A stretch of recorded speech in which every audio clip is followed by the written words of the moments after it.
Oh do'stlar, endi bizni Instagramdagi obunachilarimiz 6 milliontaga yetdi. Hech qachon kechasi 1:30 da video olmaganman. Birinchi marta o'zim uchun bir istoriya bo'lsin, esdalik bo'lib qolsin deb bu videoni olyapman. Kiyimim, mashinalar, bir ahvol. Toshkentga kelganimga 13 yil bo'ldi. Kelganimda bitta ishton ikkita mahkam bilan kelganman. San'atda ozgina bo'lsa ham o'zimni o'rnimni topishimga hatto ota-onam ham ishonmagan. Erkak kishi hayotda ko'rishi mumkin bo'lgan hamma qiyinchilikni ko'rganman. Ocham qolganman, ko'chada ham qolganman, mashinada ham uxlaganman, ishxonada ham uxlaganman. 10 yilda 30 tadan ortiq kvartirada ko'chib yashaganman. Yaxshi ko'rgan qizlarim xiyonat ham qilgan. Eng yaqin do'stlarim pand bergan. Ustozlarim ham ishonmagan.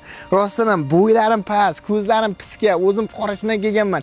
Hech kim mendan bir san'atli odamni chiqadi deb o'ylamagan.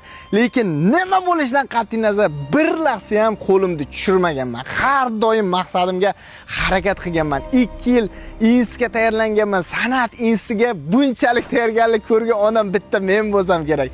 Nima demoqchiman? Nima bo'lishidan qat'iy nazar, agar sizda orzungiz bo'lsa, orzungizdan hech qachon voz kechmang.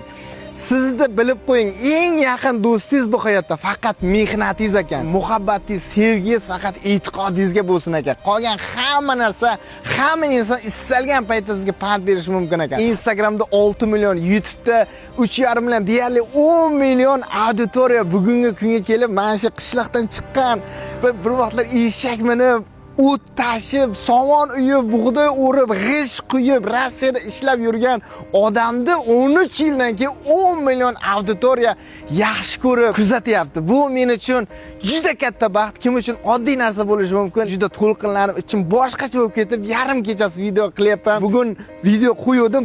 Bir oydan keyin 6 million bo'lamiz. Boshqacha rejalashtirdik, lekin podpischilarga katta rahmat. Hamma meni ko'rayotgan. Men bilaman, meni o'zimga o'xshagan qora ko'zlar oddiy insonni farzandlari kuzatadi. Hammalaringizga rahmat. Mana shu kunga yetib kelishimga sababchi bo'lgan, yordam bergan do'stlarimga, komandamga, Jahongir Xo'jayevga, abituriyentlikdagi ustozim Oydin opaga, Instadagi ustozim, O'zbekistonda xizmat ko'rsatgan yoshlar murabbiyi professor Munavvara Abdullayevaga, xullas meni hayotimda uchragan barcha yaxshi insonlarga katta rahmat aytaman. Ota-onamga, oilamga, menga ishongan hammaga rahmat. Eng katta rahmatim podpischilarim. Sizlarga rahmat. Videolarimga like bosasizlar, kommentariy yozasizlar, podpiska qilasizlar. Men uchun bu katta narsa. Kommentariyada afzalni yaxshi fikrlaringiz yozingizlar, like bosingizlar. Hammasini o'qiyman. Sizlarni yaxshi ko'raman. Sizlar bilan o'zimizni Jaydari Omijon Nasriddinov. Charchamayingizlar.